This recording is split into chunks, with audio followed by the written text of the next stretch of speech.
সুবিধায় পড়ছি বা এই সমস্যা আমি আপনার সাথে 3 দিন এখন এখন কাটে দেয়, এখন সম্ভবত ব্লক করে দিয়েছে আমার নাম। কারণ আগে তাও ঢোকার কিছুক্ষণ পর বিজি দেখাচ্ছিল, এখন সাথে সাথে বিজি দেখায়, তার মানে ব্লক করে দিয়েছে।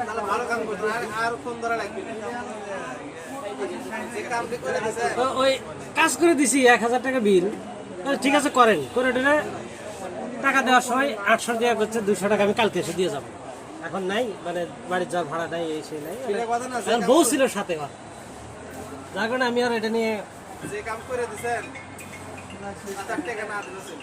তো এখন ঠিক আছে, এখন বউ সাথে আসছে, 200 টাকা নাই, সমস্যা হতে পারে, ঠিক আছে দিয়ে। পরের দিন সারাদিন আর আমি করি, রাত্রেবেলা কল দিচ্ছি, ভাই আসার কথা ছিল, কই আসলেন না, ঠিক আছে হচ্ছে কালকে যাবো ভাই, কালকে যাবো। তারপর থেকে ওই আর কল ধরে না, আর বউ ধরলে কয়ে দিয়ে আসবি, এখন তো আর বউ ধরে না, আর বিটি ধরে, কাটে দেয়, খালি কাটে দেয়।